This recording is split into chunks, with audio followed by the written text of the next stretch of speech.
Halo kelas, Annyeong. Ketemu lagi dengan pelajaran praktikum akuntansi perusahaan dagang.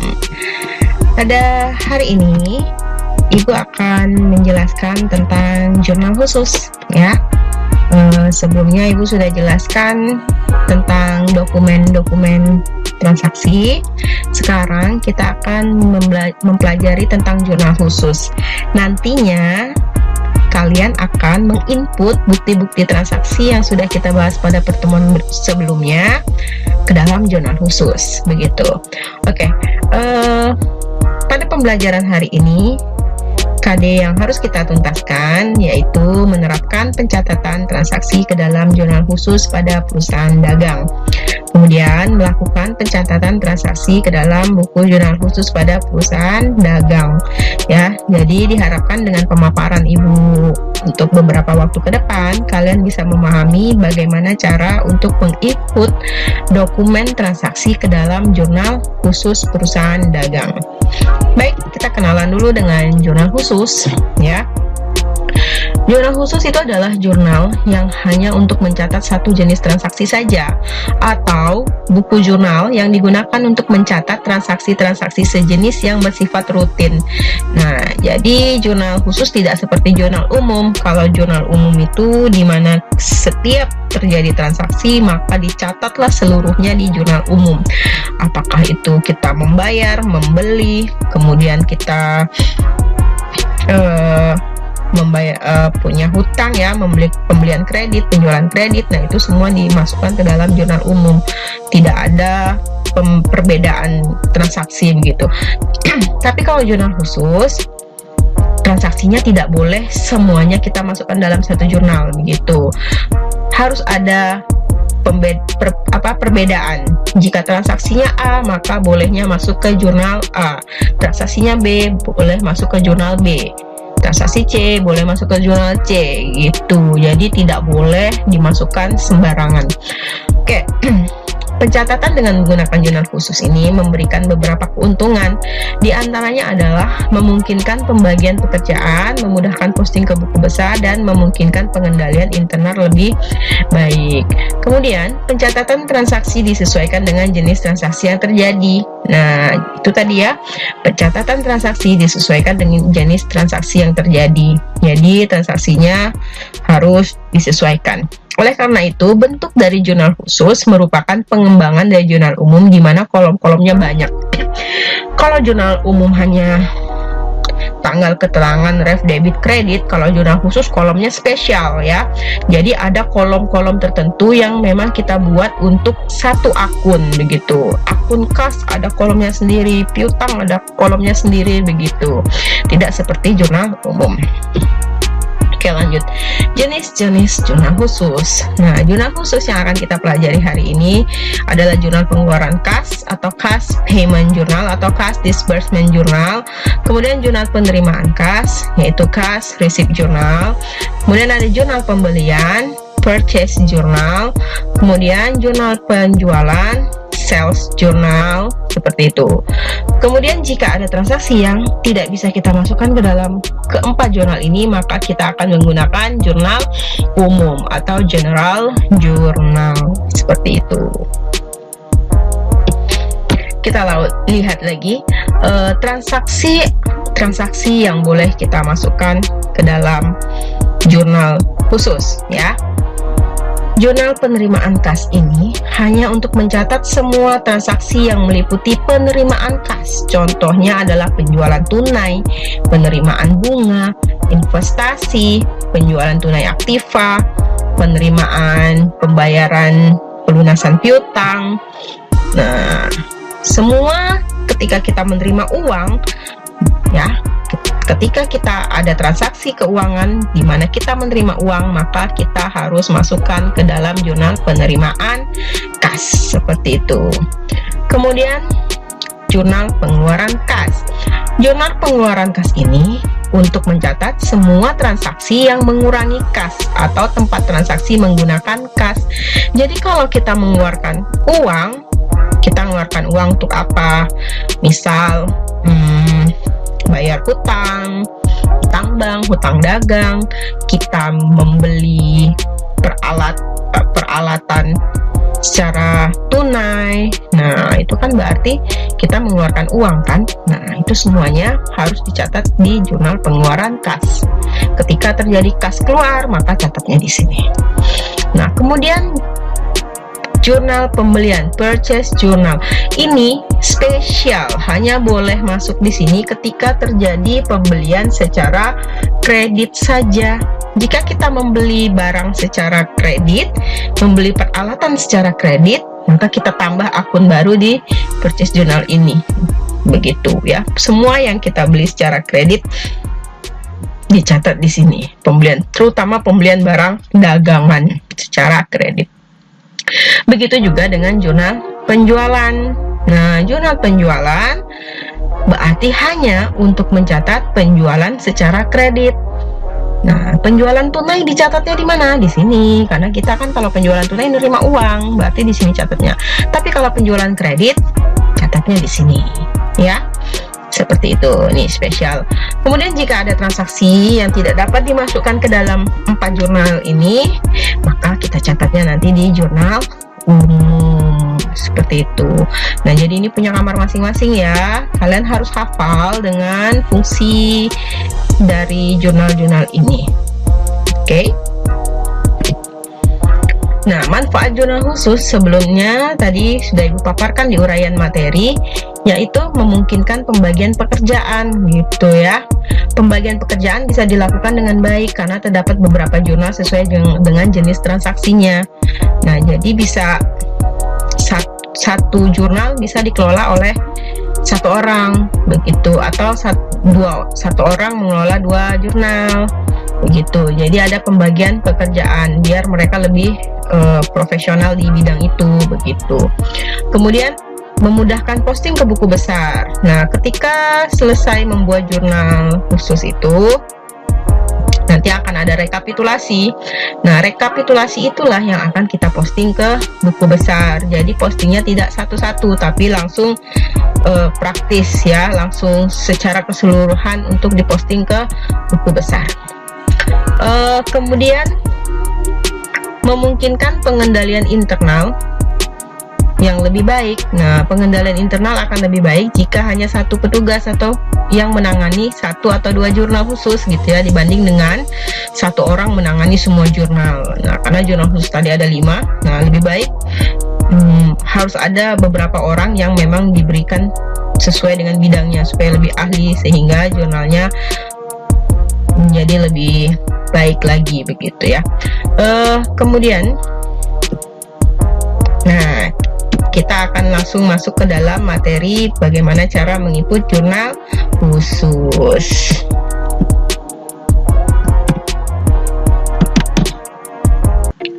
Oke, Ibu akan melanjutkan menjelaskan bagaimana cara menginput bukti transaksi yang sudah Ibu jelaskan pada video sebelumnya ke dalam jurnal khusus. Kita akan mulai dengan bukti transaksi yang pertama. Bukti transaksi yang pertama itu adalah bukti kas keluar. Kalau bukti kas keluar berarti kita mengeluarkan uang kas yang terdapat pada perusahaan, otomatis harus kita masukkan ke dalam jurnal khusus pengeluaran kas ya. Kita lihat. Nah, ini jurnal khusus pengeluaran kas.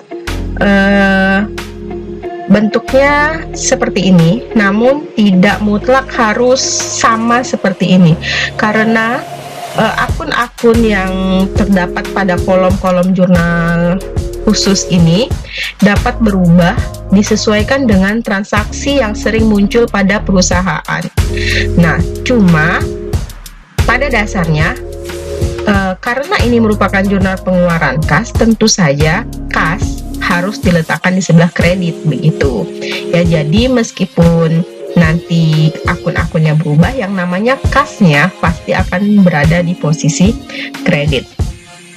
Oke, kita lanjut. Tadi transaksi yang pertama itu adalah pembayaran gaji karyawan. Nah, di sini dijelaskan di deskripsinya, wages and salaries payable, jumlahnya sebesar 13.500.000. Nah, ini adalah jumlahnya. Kemudian ini adalah nomor akunnya. Ini bukti kas keluarnya BKK nomor 1201 ya. Kemudian ini tanggalnya. Kita input ke dalam bukti pengeluaran kas payment journal atau kas disbursement journal. Kita lanjut lagi ke bukti transaksi yang kedua. Bukti transaksi yang kedua itu merupakan voucher kas kecil ya. Kemudian bukti transaksi yang ketiga juga merupakan voucher kas kecil. Voucher kas kecil karena perusahaan ini menggunakan sistem dana tetap, maka ketika kita mengeluarkan uang menggunakan voucher kas kecil tidak akan di jurnal. Nah, itu bedanya. Jika perusahaan menggunakan sistem dana tidak tetap atau fluktuatif, maka akan di jurnal, dibuatkan jurnal petty cash-nya ya. Nah, karena ini merupakan sistem dana tetap, makanya yang untuk voucher kas kecil akan kita rekap nanti ketika terjadi pengisian ulang seperti itu. Berarti bukti transaksi nomor 2 dan nomor 3 kita skip. Kita masuk ke dalam contoh bukti transaksi yang keempat. Bukti transaksi yang keempat itu merupakan bukti kas masuk. Bukti kas masuk berarti ada pemasukan dalam perusahaan, artinya harus kita catat ke dalam jurnal penerimaan kas. Nah, ini bentuk jurnal penerimaan kas. Seperti penjelasan jurnal untuk jurnal pengeluaran kas sama ya. Ini tidak mutlak harus akunnya seperti ini, jadi disesuaikan dengan akun yang sering muncul dalam perusahaan, tapi biasanya akunnya akan mirip-mirip seperti ini juga gitu. Kita mulai dari yang penjelasannya. Di sana adalah bukti kas masuk yang merupakan pelunasan piutang dagang. Nah, pelunasan piutang dagang dari siapa? Dari Angkasa Komputer. Kita catat lagi tanggal transaksinya, bukti kas masuknya, kemudian deskripsinya kita harus catat nama perusahaannya, bukan pelunasan piutang, tapi kita harus catat nama perusahaannya ya. Kemudian berapa kas yang masuk ke dalam perusahaan kita catat, jumlahnya 34.240 kita catat di sini. Kemudian karena perusahaan itu mendapatkan potongan 2%, maka potongannya kita masukkan ke sini ya, sehingga kreditnya sesuai dengan piutang CV Angkasa, yaitu 34.980 begitu ya. Lalu kita langsung masuk lagi ke bukti transaksi yang kelima, yaitu faktur penjualan. Kalau faktur penjualan berarti itu merupakan bukti transaksi terjadinya penjualan secara kredit. Penjualan secara kredit wajib kita masukkan ke dalam jurnal penjualan ya. Nah, sales journal. Nah, penjualannya kepada siapa? Kepada Prima Komputer. Deskripsinya harus kalian catat nama perusahaannya. Kemudian ini adalah buktinya, nomor fakturnya, tanggalnya. Nah, di sini ada totalnya ya. Total penjualan kita sebesar 61.710 ya. Di sini di debitnya 61.710. Kenapa? Karena ada penjualan kita sebenarnya 56.100.000, tapi kemudian ada PPN-nya karena penjelasan pada kebijakan sebelumnya, setiap terjadi penjualan maka akan dikenakan PPN sebesar 10% dari penjualan. Nah, penjualannya sebesar 56.100.000, PPN-nya sebesar 5.610.000, maka piutang kita ya menjadi piutang Prima Komputer ya menjadi 61.710 seperti itu. Oke, bukti transaksi yang keenam adalah bukti kas masuk. Karena bukti kas masuk otomatis harus kita catat ke Cash Receipt Journal ya. Nah, kita catat Bukti kas masuknya baru dari Prima Komputer ya, Prima Komputer kita catat bukti kas masuk, tanggal, kemudian jumlah kas yang kita terima. Jumlah kas yang kita terima itu adalah 38.408.160. Nah, ini ya. Dari mana perhitungannya? Ya, ini sebenarnya piutang yang dimiliki oleh Prima Komputer itu sebesar 39.192. Karena Prima Komputer membayarnya masih dalam kurun waktu 10 hari, sehingga dia berhak untuk mendapatkan potongan sebesar 2%. Ya, 2% dari 39 juta ini jumlahnya adalah 783.840, sehingga kas yang kita terima seperti ini ya. Nah, potongan penjualan akan berada di sebelah debit, sehingga kasnya menyesuaikan jumlahnya seperti itu ya. Kemudian bukti transaksi yang ketujuh berupa faktur penjualan. Faktur penjualan sudah Ibu jelaskan tadi bahwa itu merupakan bukti penjualan secara kredit, berarti harus kita catat ke dalam sales journal. Nah, faktur penjualannya, kita menjual kepada mitra komputer, ini bukti faktur, kemudian tanggalnya, kemudian kita catat rupiah yang terdapat di dalam faktur ya. Penerimaan piutang sebesar 71.775.000. Nah, penjualan kita sebesar 65.250.000, kemudian ada PPN-nya 6.525.000, seperti itu. Kita lanjut lagi ke transaksi nomor 8. Transaksi ke nomor 8 itu merupakan bukti kas masuk, berarti harus kita masukkan ke dalam cash receipt journal. Oke, ya. PT Andromeda Komputer membayar piutang, berarti kita catat di deskripsinya Andromeda Komputer, ini buktinya, tanggalnya, kemudian jumlahnya. Andromeda Komputer mempunyai piutang sejumlah 41.107.000. Nah, Andromeda membayar dalam durasi lebih dari kurun waktu yang harusnya dia mendapatkan diskon, berarti lebih dari 10 hari, sehingga piutang yang harus dia bayar sejumlah full ya, jadi tidak mendapatkan potongan penjualan. Nah, begitu. Kita lanjut ke transaksi ke-9. Ke-9 itu adalah faktur penjualan. Kita menjual kepada Andromeda Komputer lagi ya, secara kredit, berarti kita masukkan ke dalam sales journal. Nah, ini Andromeda Komputer, bukti dan tanggalnya. Jumlahnya kita sesuaikan dengan faktur yang faktur dari Andromeda yang kita buat ini. Ya, ini piutangnya, penjualannya, dan ini adalah PPN-nya. Oke, lanjut ke transaksi nomor 10. Transaksi nomor 10 itu adalah bukti kas keluar. Bukti kas keluar berarti kita harus masukkan ke dalam cash disbursement journal atau cash payment journal ya. Nah, di sini.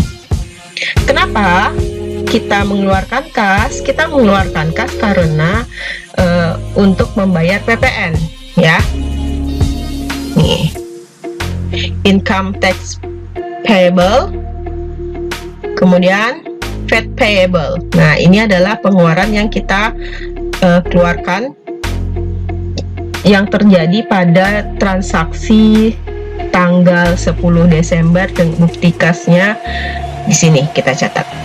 Nah, deskripsinya, karena ini merupakan beban yang harus kita keluarkan, maka kita catat bebannya ya, income tax payable dan VAT payable. Jangan dicatat kas negaranya, begitu ya.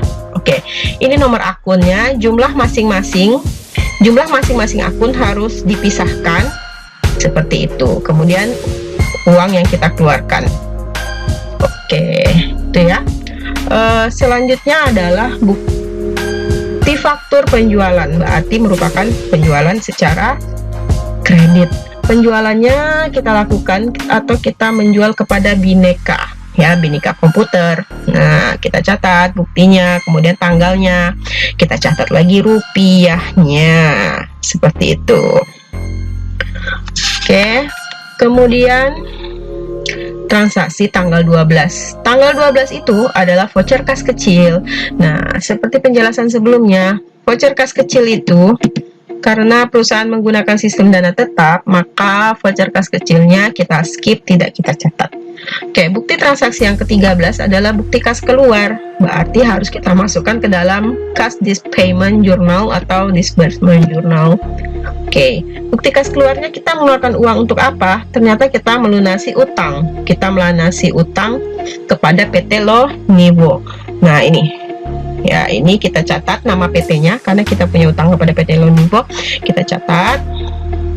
Kemudian ini bukti kas keluarnya, tanggalnya. Nah, utang yang kita punya kepada PT Lonivo itu adalah sejumlah 92.950.000.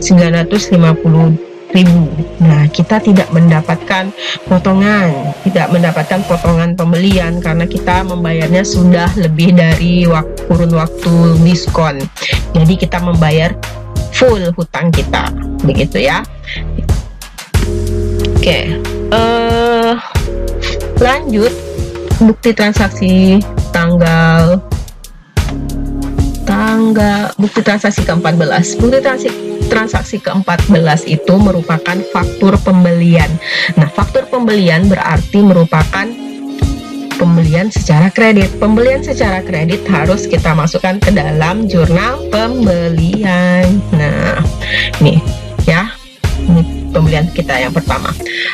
Kita membeli kepada PT Lonivo. Nah, kita catat ya deskripsinya PT Lonivo, kemudian ini adalah bukti transaksi dan tanggal terjadinya transaksi, kemudian berapa yang kita beli.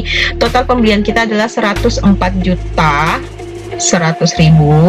Kemudian seperti halnya dengan jurnal penjualan, jurnal pembelian juga selalu dikenakan PPN 10% dari total pembelian. Nah, ini berarti 10% dari total pembelian menjadi PPN ya. Kemudian berapa hutang kita? Total hutang kita jadinya 114.510.000 seperti itu. Oke, lanjut ke transaksi nomor 15. Itu merupakan bukti kas masuk. Bukti kas masuk berarti harus kita masukkan ke dalam cash receipt journal ya, tanggal 15. Nah ya, bintang Bhinneka ya, Bhinneka Komputer membayar piutang. Nah, sejumlah 44.770 ini piutangnya. Bhinneka membayar lebih dari waktu diskon, jadi dia tidak mendapatkan potongan sehingga dia membayar full. Nah, ini kita catat rupiahnya di sini. Selanjutnya bukti transaksi tanggal 16 itu merupakan bukti kas masuk juga. Dari mana? Dari Bintang Komputer. Bintang Komputer membayar juga piutangnya yang sudah jatuh tempo ya. Kemudian kita catat tanggal, catat buktinya, kemudian catat Bintang Komputer. Dan sama halnya dengan Bhinneka, Bintang juga tidak mendapatkan potongan sehingga dia membayar full total piutangnya, dan ini adalah uang yang kita terima. Oke, selanjutnya transaksi tanggal 17 adalah bukti kas keluar. Berarti harus kita masukkan ke dalam cash disbursement journal atau cash payment journal. Nah, kenapa kita mengeluarkan uang? Karena kita melakukan pelunasan utang dagang. Nah, kita melunasi utang kepada PT Tisoba. Nah, ini kita catat deskripsinya PT Tisoba, buktinya, dan tanggal terjadinya transaksi. Kemudian, karena kita bayarnya sudah lebih dari waktu diskon, jadi kita tidak mendapatkan potongan. Kita membayar hutang kita full kepada PT Tisoba sebesar 90.530.000. Nah, ini adalah uang yang kita terima, kita bayarkan. Oke, lanjut lagi ke transaksi nomor 18. Transaksi ke-18 itu adalah voucher kas kecil. Berarti harus kita skip karena merupakan sistem dana tetap, tidak ada penjurnalan. Lanjut lagi transaksi ke-19. Transaksi ke-19 itu adalah faktur pembelian. Faktur pembelian berarti harus dimasukkan ke dalam jurnal pembelian. Oke, kita membeli kepada siapa? Kepada PT Tisoba. Nih ya, kita catat nama PT-nya, kemudian bukti fakturnya, nomornya berapa, kemudian tanggalnya, tanggal terjadinya transaksi. Jumlah pembelian kita sebesar 96 juta, kemudian kita dikenakan PPN, kemudian akhirnya hutang kita kepada PT Tisoba sebesar 105.600.000, seperti itu. Lanjut transaksi ke 20. Transaksi ke 20 itu merupakan bukti kas masuk. Nah, bukti kas masuknya kenapa? Karena ada pelunasan piutang dari Sinar Jaya Komputer, berarti kita harus catat di bukti kas masuk. Ya, bukti kas masuk dari Sinar Jaya Komputer. Kita catat di sini. Ini adalah buktinya dan ini adalah tanggalnya. Jumlah yang kita terima sesuai dengan piutang yang dimiliki oleh PT Sinar Jaya Komputer, karena dia tidak mendapatkan diskon lagi. Lanjut, bukti transaksi ke-21. Bukti transaksi ke-21 itu merupakan faktur penjualan. Faktur penjualan berarti merupakan bukti penjualan secara kredit. Kita masukkan ke dalam sales journal. Nah, ya, kita menjual kepada siapa? Kepada Nata Komputer. Nah, ini Nata Komputer. Jumlah penjualan kita sebesar 62 juta Nata, ya. Kemudian ada PPN-nya, lalu ini adalah total piutangnya. Jangan lupa mencatat bukti transaksi dan tanggalnya juga. Lanjut, bukti transaksi ke-22 merupakan bukti kas keluar, berarti harus dicatat di sini, yaitu kas payment journal. Bukti kas keluarnya kenapa? Karena kita membayar utang kepada PT Lonibo.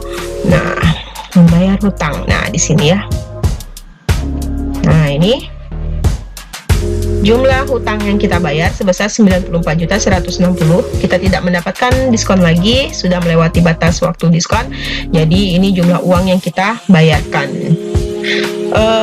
Ini buktinya dan ini tanggal terjadinya transaksi.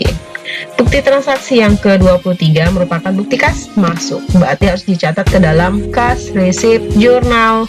Nah, bukti kas masuknya dari siapa? Dari Sentral Komputer. Sentral Komputer nih, ya, buktinya dan tanggalnya. Sentral Komputer melunasi piutangnya sejumlah 37.656. Sentral tidak mendapatkan potongan, jadi uang yang kita dapatkan full sebesar piutang yang dia miliki. Lanjut, transaksi tanggal 24. Transaksi nomor 24. Transaksi nomor 24 itu merupakan bukti kas masuk, berarti harus dimasukkan dalam cash receipt journal. Masih di sini kita. Nah, dari mana? Dari Sadana Komputer. Nah, ini nomor bukti kas masuknya, kemudian ini tanggalnya. Nah, ini adalah piutang yang dimiliki oleh Sadana Komputer. Kita mendapatkan pembayaran full dari Sadana Komputer. Kemudian bukti transaksi tanggal 25 merupakan nota kontan. Nota kontan ini berarti terjadi penjualan secara tunai. Nah, penjualan secara tunai berarti kita menerima uang dong ya. Nah, karena kita menerima uang, adanya terjadi penjualan secara tunai, harus kita catat di sini juga, yaitu cash receipt journal. Nah, kita catat di sini pelanggan tunai sesuai dengan penjelasan di retur ya. Kalau di retur ada namanya, catat saja namanya. Oke. Atau catat dengan penjelasan penjualan tunai juga tidak masalah. Kemudian nomor buktinya dicatat, nomor bukti notanya, dan ini tanggal terjadinya. Di nota itu kita melakukan penjualan sebesar 9.200.000 ya.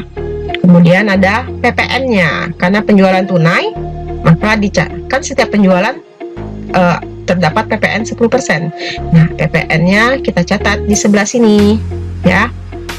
Nah, ini kolom untuk mencatat PPN. Karena dari tadi tidak ada penjualan tunai, makanya belum ada pencatatan di sini ya. Nah, sekarang kita catat PPN-nya. Selanjutnya kas. Nah, kas yang kita terima sebesar 10.120.000 gitu. Lanjut transaksi ke-26. Itu merupakan bukti kas masuk lagi, masih di sini ya. Dari mana kas masuknya? Dari Nata Komputer. Nah, ini Nata Komputer itu membayar piutangnya, dia melunasi piutangnya. Nah, dicatat bukti kas masuknya, nomornya dan tanggalnya, kemudian kita dicatat piutangnya sejumlah 38.349. berarti kita menerima pembayaran full dari piutang Nata Komputer. Transaksi yang ke-27 merupakan bukti kas keluar. Di kas keluar berarti harus pindah kamar dulu kita pindah ke bukti cash payment journal. Nah, kenapa kita mengeluarkan kas? Nah, pembayaran angsuran pinjaman. Nah, kita bayar pinjaman ke bank, jadi harus kita catat. Nah, ini ya, akunnya itu Banks Loan ya, jangan sampai salah akunnya. Nah, karena ini kan bukan suatu nama perusahaan, jadi akunnya harus betul-betul kalian lihat. Kalau pembayaran angsuran kepada bank berarti akunnya adalah Banks Loan. Kemudian ada bunga, nah berarti harus interest expense ya, jangan sampai salah. Hutang banknya ini nomor akun untuk utang bank, kemudian jumlah yang kita bayar sebesar 12 juta, ini cash in banknya berarti 12 juta. Kemudian ini bunganya, bunga yang kita bayarkan, catat nomor akunnya, kemudian catat jumlah bunga yang kita bayarkan sebesar 1.200.000 dan ini cash in banknya jangan lupa dicatat juga sebesar 1.200.000 gitu. Jadi kalau untuk pembayaran beban-beban, nama bebannya yang harus kalian catat di sini ya. Tapi kalau pembayaran utang ya, pembayaran utang di sini yang dicatat adalah nama PT-nya karena utangnya sudah kita bukakan akun baru. Sudah kita bukakan kolom untuk khusus pembayaran utang. Bukti transaksi yang ke-28 itu adalah bukti kas masuk, berarti harus ke cash receipt journal. Oke. Kita mendapatkan uang dari Arta. Nah, Arta Komputer membayar piutangnya sebesar 40.429.000. Kita menerima pembayaran full dari Arta Komputer. Jangan lupa dicatat buktinya dan tanggalnya. Transaksi tanggal 29 itu merupakan faktur penjualan.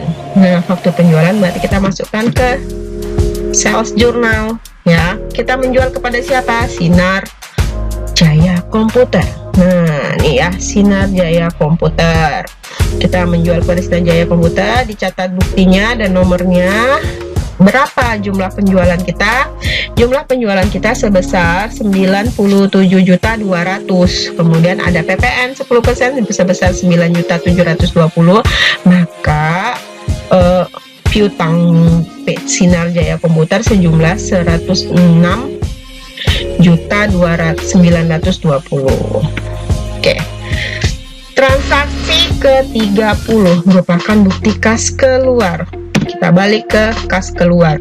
Kenapa kita mengeluarkan uang? Karena kita melunasi utang ya. Kita melunasi utang kepada siapa? PT Res. Nah, PT Res nih.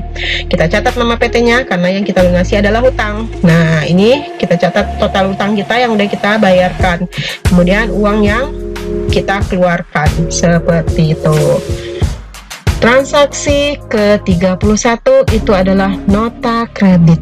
Nota kreditnya ini karena adanya barang yang kita jual ya. Kita udah bahas kemarin tentang nota kredit yang terjadi pada transaksi ke-31. Kita menjual kepada Sinar Jaya Komputer. Berarti di sini kita cek. Nah ya, di sini ya, kita menjual kepada Sinar Jaya Komputer. Ternyata dari total yang kita jual ini ada barang yang tidak sesuai dengan pesanan Sinar Jaya, sehingga Sinar Jaya mengembalikan sejumlah 1.350.000 dari barang yang sudah dia beli begitu. Kalau merupakan faktur penjualan, masuk ke jurnal apa? Apakah jurnal penerimaan uang? Tidak. Kemudian jurnal pengeluaran tidak juga, sales tidak, kemudian pembelian juga tidak. Nah, akun yang tidak masuk ke dalam keempat jurnal ini maka harus kita catat di jurnal umum. Nah, ini ya. Nih buktinya. Catat tanggalnya, kemudian buktinya, kemudian kenapa ini dia. Apa yang terjadi kita buat jurnalnya sales return ya. Kemudian ada kita catat juga PPN-nya. Kemudian piutang dagangnya juga, piutang dagang. Kita catat ini harusnya di piutang dagang ini dibuat dalam kurung nama PT-nya PT Sinar Jaya Komputer, sehingga nanti kita tidak bingung ini account payable-nya punya siapa begitu ya. Ini boleh kalian tambahkan nanti dalam kurung Sinar Jaya Komputer. Nah, catat jumlahnya sesuai dengan yang tertera pada nota kredit kita. Oke, seperti itu. Kemudian bukti transaksi ke-32 itu merupakan voucher kas kecil. Berarti boleh kita skip karena kita menggunakan dana tetap. Kemudian bukti transaksi ke-33 adalah faktur pembelian. Faktur pembelian berarti adanya pembelian secara kredit. Nah, kita membeli kepada siapa? Kepada PT Res. Nah, ini dia. Kita catat buktinya, tanggalnya, kita catat deskripsinya PT Res. Berapa pembelian kita? Pembelian kita sebesar 87 juta. Kemudian ada PPN-nya 8.700.000 kita catat. Sehingga total hutang kita kepada PT Res sebesar 95.700.000. Bukti transaksi yang ke-34 itu merupakan nota kontan. Ya, nota kontannya terjadi apa? Terjadi penjualan secara tunai. Nah, jika terjadi penjualan secara tunai berarti kita menerima uang. Karena kita menerima uang secara tunai berarti harus dimasukkan ke jurnal penerimaan kas. Nah, ya. Tuh ya, kita catat.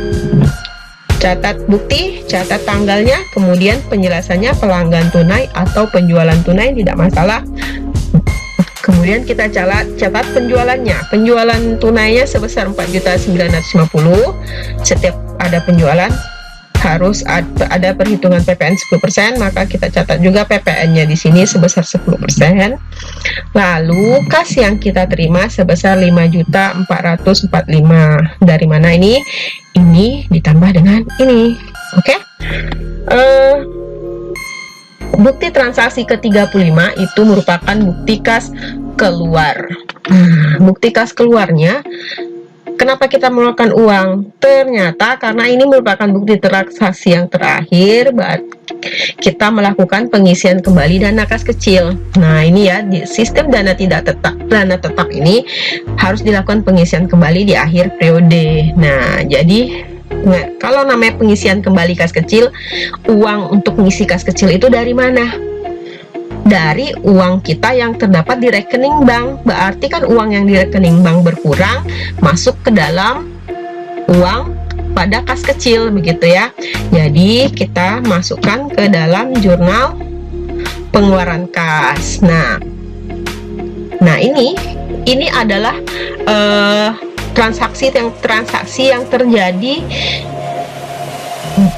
saat tadi kita membahas tadi ada bukti transaksi dari voucher kas kecil, transaksi yang sekian yang kita skip itu semuanya harus kita rangkum lagi, harus kita rekap semuanya, jangan sampai ada yang terlewat. Sehingga dari bukti transaksi voucher kas kecil yang tadi kita catat di sini semuanya.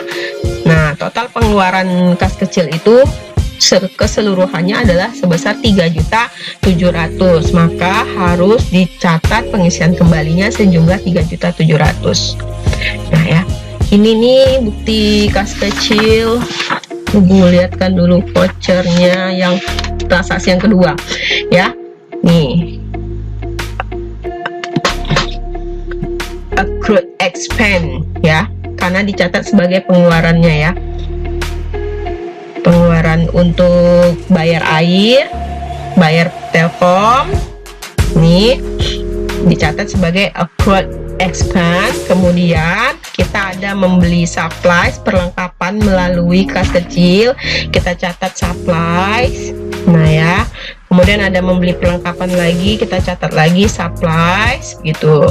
Nah pokoknya pencatatan ini harus sesuai dengan bukti voucher kas kecil, harus disesuaikan, tidak boleh beda seperti itu ya. Dan jumlahnya pun harus sesuai dengan voucher kas kecil yang sudah kita keluarkan.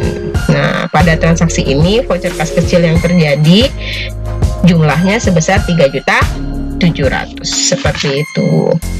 Oke, bagaimana? Apakah bisa memahami untuk menginput bukti transaksi ke dalam jurnal khusus?